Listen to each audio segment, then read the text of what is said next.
ये वीडियोस देखने से पहले मैं आपको 4 सूचनाएं देना चाहता हूँ। क्रमांक 1, सबसे महत्व की सूचना ये है कि आप कोई भी दवाई शुरू या बंद करने से पहले आपके डॉक्टर से बात करें। डॉक्टर से बात किए बिना गोली लेना गैर कानूनी तो है, मगर गलत दवाई के दुष्परिणाम से जान का खतरा भी हो सकता है। अगर आपको दिल की, रक्त के दाब की या फिर गुर्दे यानी किडनी की बीमारी हो तो आपने पानी और नमक का सेवन बदलने से पहले भी आपके डॉक्टर से बात करनी चाहिए। क्रमांक 2, इन वीडियो में असली मरीज नहीं है। मरीज की भूमिका एक अभिनेता ने निभाई है। क्रमांक 3, इन वीडियोस में बहुत जानकारी है। इन वीडियोस का ज्यादा से ज्यादा फायदा उठाने के लिए आप एक पेन और पेपर ले लें और इन वीडियोस में महत्व की चीजें हैं उन्हें लिख लें। अगर जरूरत पड़े तो वीडियो पॉज या रिवाइंड करके दोबारा देखें। क्रमांक 4, ये वीडियोस मैंने मरीजों की मदद के लिए बनाए हैं। इन्हें बेचने की इजाजत मैं किसी को भी नहीं देता। ये मुफ्त है और आप इनकी जितनी कॉपीज बनाना चाहे उतनी कॉपीज बना सकते हैं। आप इन्हें अन्य मरीजों में बांट सकते हैं। ये वीडियोस www.aapkadimag.com इस वेबसाइट पर मुफ्त उपलब्ध है। अगर आपको ये वीडियोस किसी ने बेचे हैं तो तुरंत मुझे संपर्क करें। संपर्क की जानकारी यहाँ दी गई है, इसे नोट कर ले। सबसे महत्वपूर्ण सूचना मैं दोबारा सुनाना चाहूंगा। कोई भी दवाई लेने या बंद करने से पहले आपके डॉक्टर से बात करें। ऐसा ना करना घातक हो सकता है।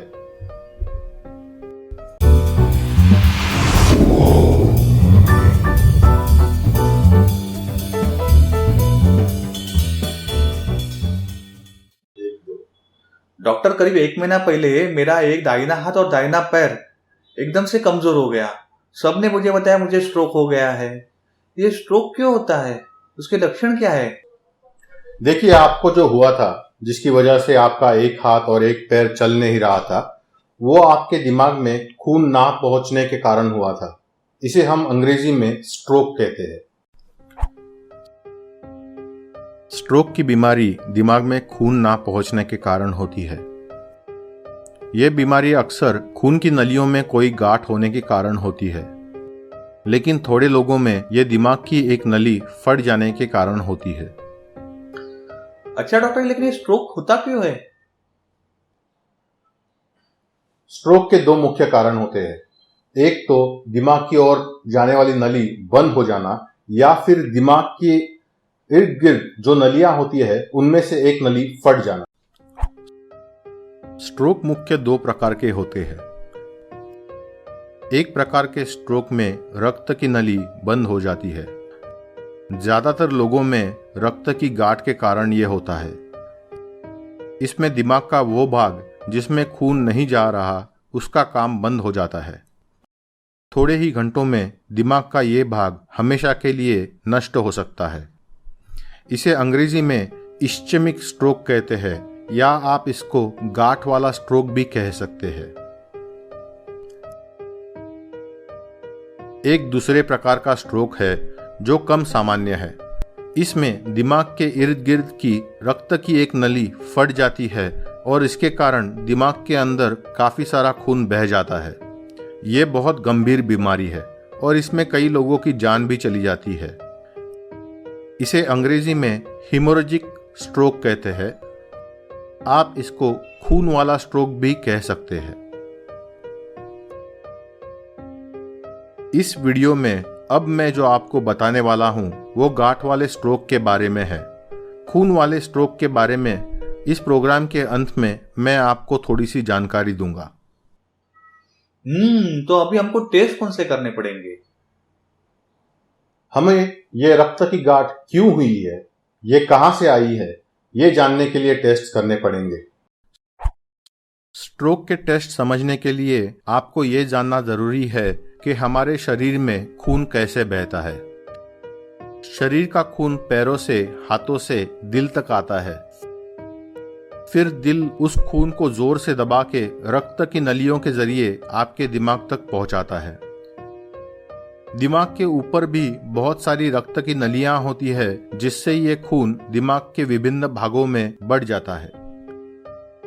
पहले हम बात करेंगे खून के बारे में। स्ट्रोक के लिए जो ब्लड टेस्ट होती है वह बहुत आसान होती है। आपके हाथ से थोड़ा सा खून लिया जाता है और उन पे ये टेस्ट होती है। इन टेस्ट्स के जरिए आपके शरीर में कोलेस्ट्रॉल कितना है, आपको डायबिटीज है कि नहीं, आपका रक्त बहुत ज्यादा गाढ़ा है या नहीं, ये समझ आता है। दिल के लिए ईसीजी का टेस्ट निकलता है। ये टेस्ट आपने पहले देखा होगा। कभी कभी ये ईसीजी का टेस्ट 2 या 3 दिन तक चालू रखना पड़ता है। इसे हम होल्टर मॉनिटरिंग कहते हैं। दूसरा दिल का टेस्ट है एकोकार्डियोग्राम। इसमें आपके छाती पर छोटा सा साधन रखा जाता है। इस साधन के जरिए दिल के अंदर कोई छेद है या नहीं, दिल कैसे धड़क रहा है और उसमें रक्त की कोई गांठ है या नहीं, ये सब पता चलता है। दिल से दिमाग तक जाने वाली जो रक्त की नलियां हैं, उनकी जांच करने के लिए 2 टेस्ट किए जाते हैं। पहली टेस्ट का नाम है डॉपलर। ये टेस्ट ठीक उसी तरह से होता है जैसे दिल का एकोकार्डियोग्राम होता है। इसमें वही यंत्र छाती पर रखने के अलावा आपके गर्दन पर रखा जाता है। इससे गर्दन की खून की नलियां कितनी तंग हो गई है ये पता चलता है। दूसरा टेस्ट है MRA। ये टेस्ट MRI की मशीन में ही करवाया जाता है। इसकी एक तस्वीर मैं आपको दिखाऊंगा। डॉपलर के मुकाबले MRA की तस्वीर बहुत ज्यादा अच्छी होती है। इस टेस्ट में पूरी की पूरी तरह रक्त की नलियां नीचे से लेके ऊपर तक दिखाई पड़ती है। किसी जगह पर अगर नलियां तंग हो गई हो, छोटी हो गई हो, तो वो बिल्कुल स्पष्ट दिखाई देता है। अब जहां तक दिमाग के ऊपर की रक्त की नलियों का सवाल है, ये भी ब्रेन के MRA इस टेस्ट के द्वारा दिखाई पड़ती है। ये टेस्ट उसी वक्त होता है जिस वक्त आपके दिमाग का MRI होता है। अब तक मैंने बात की है खून के टेस्ट्स की, दिल के टेस्ट्स की और रक्त के नलियों के टेस्ट की। जहां तक दिमाग का सवाल है, उस पर एक ही टेस्ट करनी पड़ती है जिसका नाम है MRI। यह टेस्ट के बारे में आपने पहले भी सुना होगा। अगर किसी जगह पर MRI उपलब्ध ना हो या फिर दिमाग की कोई तस्वीर जल्द से खींचनी हो, तो फिर CT स्कैन का भी उपयोग करते हैं।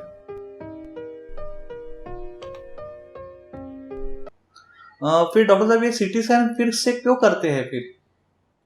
CT MRI से काफी सस्ता होता है और ये काफी जल्द हो जाता है, लेकिन CT की तस्वीर MRI के तस्वीर जितनी अच्छी नहीं होती। CT MRI से काफी सस्ता होता है। अगर CT की कीमत 1000 रुपए है तो MRI की कीमत 5000 होती है। दुर्भाग्य से MRI में चीजें जितनी बारीकी से नजर आती है, उतनी CT में बारीकी से नजर नहीं आती। CT का एक लाभ और भी है, ये बहुत जल्दी से हो जाता है। CT करवाने में 10 मिनट लगते हैं और अक्सर MRI करवाने में 1 घंटे से ज्यादा भी लग सकता है। अगर पेशेंट इमरजेंसी में आता है तो अक्सर इमरजेंसी में CT किया जाता है। दिमाग में कोई बड़ी चीज गलत है, जैसे कि खून वाला स्ट्रोक, तो वो CT में तुरंत दिखाई पड़ता है। फिर दूसरे दिन सुबह MRI किया जाता है। अगर आपका MRI हुआ है तो बहुत ही ऐसे कम कारण हैं जिनमें आपको CT भी करवाना पड़े। जो आपने टेस्ट बताए वो तो मैं कर चुका हूँ। अब इसके ऊपर उपचार कौन से है?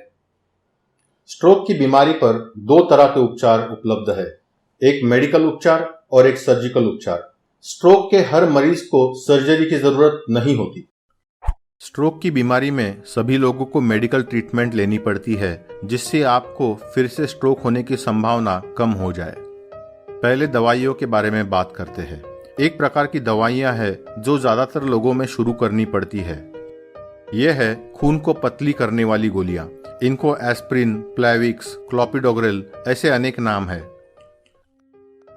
अगर आपका खून बहुत गाढ़ा है या फिर अगर आपके दिल में ऐसा कोई प्रॉब्लम है जिससे आपको खून की गांठ बार बार हो सकती है, तो आपके डॉक्टर को इससे ज्यादा मजबूत गोलियां देनी पड़ती है जिससे खून और भी पतला हो जाए। इसकी भी काफ़ी गोलियां हैं, मगर जो अक्सर डॉक्टर इस्तेमाल करते हैं उस गोली का नाम है कूमडिन या वारफेरिन। आपके जो टेस्ट होते हैं उनको देख के डॉक्टर ये तय करता है कि आपको इनमें से कौन सी गोली खून पतली करने के लिए लेनी चाहिए। बाकी गोलियां आपके टेस्ट पर निर्भर है। अगर आपको ब्लड प्रेशर यानी खून के दाब की बीमारी है तो आपको ब्लड प्रेशर की गोलियां लेनी पड़ती है। अगर आपको डायबिटीज है तो आपको डायबिटीज की गोलियां लेनी पड़ती है। और अगर आपको कोलेस्ट्रॉल है तो कोलेस्ट्रॉल की गोलियां लेनी पड़ती है। ये बहुत जरूरी है कि इन 3 चीजों की जांच आप हर 3 से 6 महीनों में करते रहे। इससे ये समझ में आता है कि ये चीजें कंट्रोल में है कि नहीं। अगर इन पे सही नियंत्रण नहीं है तो दवाइयों की मात्रा ज्यादा करने की आवश्यकता हो सकती है। ये गोलियां लेने के बाद आपका रक्त का दाब, कोलेस्ट्रॉल और डायबिटीज नियंत्रण में है कि नहीं, ये जानने के लिए आपका डॉक्टर खून के टेस्ट्स और ब्लड प्रेशर करवाएगा। ये टेस्ट्स के रिजल्ट्स कितने आने चाहिए ये दिखाने के लिए मैं आपको एक चित्र दिखाऊंगा। इस चित्र में जो क्रमांक या नंबर दिए गए हैं वो आप एक पेपर की पर्ची पर लिख लीजिए।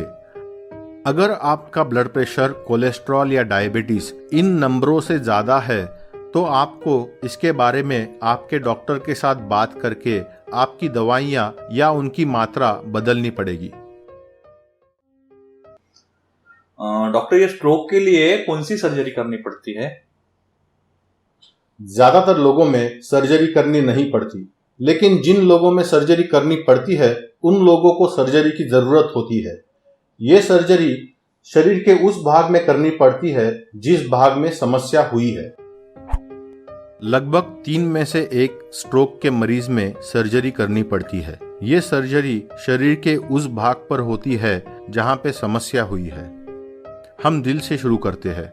अगर आपके दिल में छेद है, अगर हृदय के द्वार छोटे हो गए हैं तो ये सब चीजें सर्जरी से ठीक हो सकती है। लेकिन ज्यादातर लोगों में दिल की सर्जरी की जरूरत नहीं होती। जिनमें सर्जरी लगती है उनमें ज्यादातर लोगों में हृदय से दिमाग तक जाने वाली नलियों की सर्जरी करनी पड़ती है। अगर ये नलियां 70% से ज्यादा तंग हो चुकी है तो फिर सर्जरी करनी पड़ती है। इसमें 2 प्रकार की सर्जरी हो सकती है। एक को स्टेंटिंग कहते हैं और एक को ओपन सर्जरी या एंड आर्टरेक्टोमी कहते हैं। आजकल ज्यादा से ज्यादा केसेस में ओपन सर्जरी करनी चाहिए, क्योंकि जो ओपन सर्जरी होती है वो करने के बाद खून की नलियां 10 साल, 20 साल या फिर उससे ज्यादा भी खुली रहती है। स्टेंट वाली जो सर्जरी होती है उसमें थोड़े साल बाद खून की नलियां फिर से बंद हो जाने का थोड़ा सा धोखा होता है। थोड़े मरीजों में, जैसे बहुत बुजुर्ग लोगों में, ओपन सर्जरी का धोखा होता है, इसलिए इन मरीजों में स्टेंट की सर्जरी करवानी पड़ती है। अगर आपके दिमाग के रक्त की नलियों की बात करें तो इसमें भी स्टेंट डाला जा सकता है, मगर पिछले 2 या 3 सालों में बहुत संशोधन किया गया है और मेडिकल साइंस अब ये समझता है कि दिमाग की नलियों में स्टेंट डालने से ज्यादा फायदा नहीं होता। बहुत ही कम लोगों में इसकी जरूरत होती है। अगर आपके दिमाग की नलियां तंग हो गई है और मेडिकल ट्रीटमेंट देने के बाद भी आपको फिर से स्ट्रोक हो जाए तो फिर हम दिमाग की नलियों में स्टेंट डालने के बारे में सोच सकते हैं। ये वीडियोस देख